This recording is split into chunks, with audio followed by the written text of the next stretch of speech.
Oke, pertama-tama saya akan menjelaskan apa itu material handling secara umum. Material handling secara umum adalah salah satu jenis transportasi atau pengangkutan yang dilakukan dalam perusahaan industri, yang artinya memindahkan bahan baku barang setengah jadi atau barang jadi dari tempat asal ke tempat tujuan yang telah ditetapkan. Nah, bedanya apa dengan automated material handling?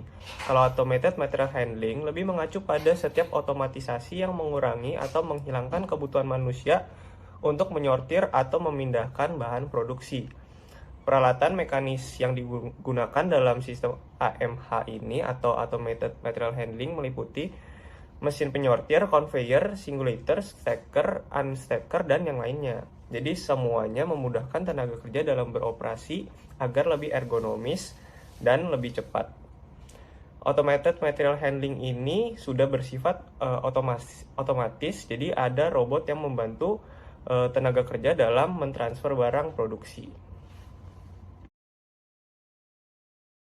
Prinsip-prinsip dasar yang terdapat di dalam proses material handling antara lain prinsip perencanaan, prinsip sistem, prinsip pemanfaatan ruang, prinsip muatan unit, prinsip gravitasi, prinsip aliran material, prinsip penyederhanaan, prinsip keselamatan, prinsip mekanisasi, prinsip standarisasi, prinsip fleksibilitas, prinsip pemilihan peralatan, prinsip bobot berat, prinsip gerak, prinsip waktu menganggur, prinsip perawatan, prinsip keabadian, prinsip kapasitas, prinsip kontrol, dan yang terakhir, prinsip kinerja. Penerapan sistem otomasi pada proses produksi industri manufaktur adalah dengan menginstal robot ke dalam pabrik untuk membantu bagian-bagian yang krusial dalam lini produksi. Salah satu penempatan otomasi penggunaan robot adalah pada proses material handling. Material handling berfokus pada pemindahan material dan produk-produk dalam jarak pendek secara efisien di dalam area pabrik. Alat yang digunakan untuk material handling pada awalnya menggunakan alat manual, semi-manual, dan otomatis menggunakan sistem yang dapat mendukung berjalannya fungsi rantai supply chain dan logistik. Contoh alat-alat yang digunakan untuk membantu proses material handling antara lain stacker, hand pallet, drum handler, lifting scissors, forklift, dan yang terakhir adalah crane. Selanjutnya adalah masalah umum yang terjadi pada automation material handling. Dalam menerapkan automation material handling, terdapat beberapa masalah yang dihadapi dalam menggunakan automation material handling, yaitu biaya awal peralatan. Peralatan otomatis lebih mahal daripada peralatan manual.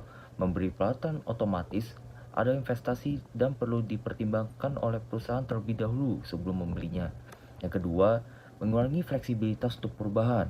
Setelah sistem otomatis diterapkan, kemungkinan tidak mudah untuk membuat perubahan pada ruang kerja. Akan tetapi, perubahan yang menjadi otomatis dan melihat seberapa lancar semuanya berjalan memungkinkan bagi perusahaan untuk akan ingin kembali ke peralatan manual sesudahnya. Ketiga, kemungkinan downtime karena malfungsi. Dengan mesin otomatis, selalu ada kemungkinan masalah atau kerusakan yang dapat menyebabkan downtime yang cukup besar saat diperbaiki. Jika masalah tidak dapat diperbaiki oleh siapapun di lokasi, spesialis perbaikan perlu dipanggil, yang membutuhkan lebih banyak waktu yang dihabiskan untuk menunggu.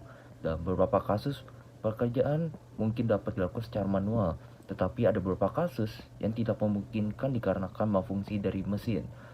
Yang keempat, biaya perawatan.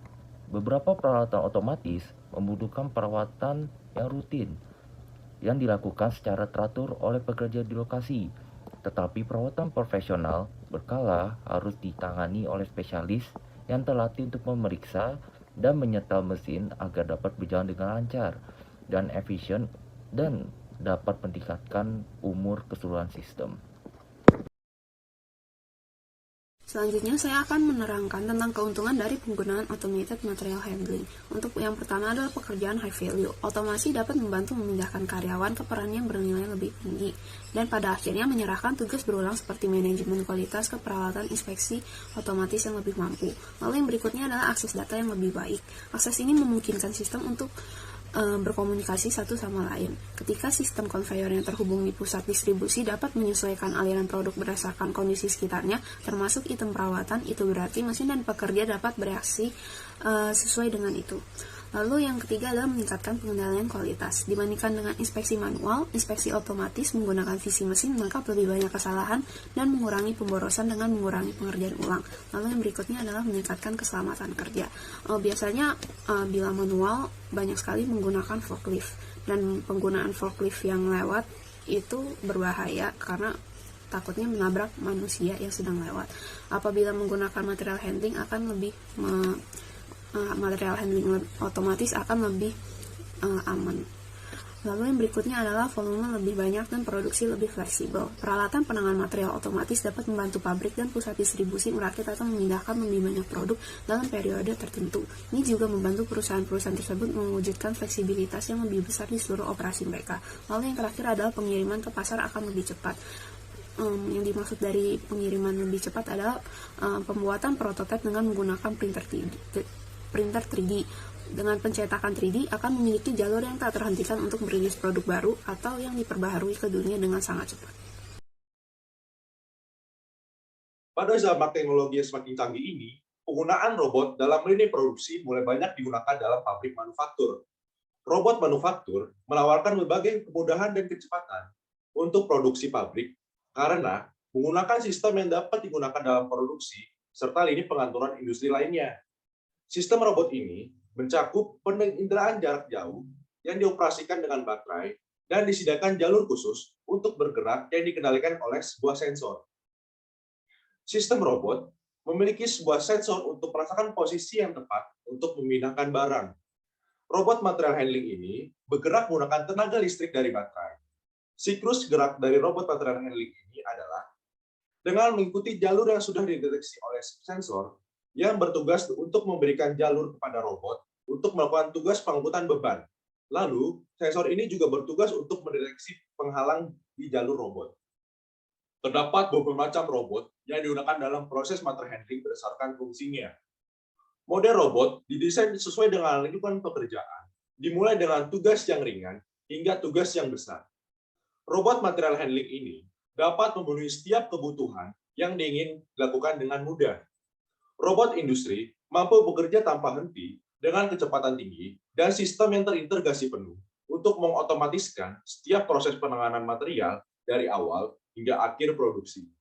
Berikut adalah berbagai macam robot material handling yang biasa digunakan dalam pabrik.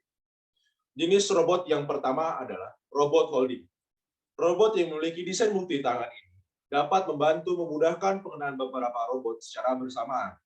Robot ini biasa digunakan dalam lini produksi dalam pabrik manufaktur. Jenis robot yang kedua adalah robot mesin tending.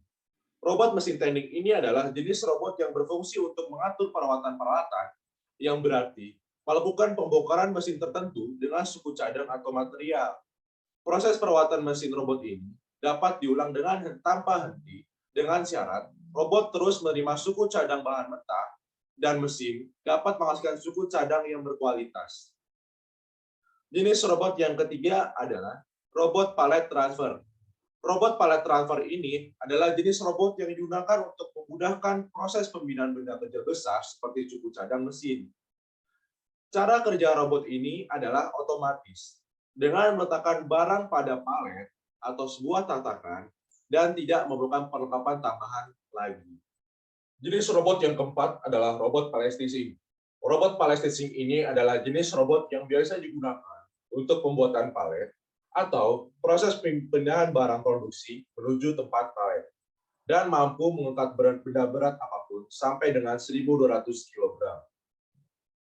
Jenis robot yang kelima adalah jenis robot picking and packing. Robot pick and pack ini jenis robot yang digunakan untuk memilih dan mengemas barang-barang. Robot ini dilengkapi dengan kemampuan sistem penglihatan dan mampu bekerja dengan ketangkasan seperti manusia. Robot ini dapat meningkatkan produktivitas karena dijalankan dengan otomatis. Jenis robot yang keenam adalah robot teamwork. Robot teamwork ini didesain dengan gerakan yang koordinasi untuk meningkatkan robot untuk bekerja sama, sehingga dapat memaksimalkan dan mengefisiensikan waktu produksi.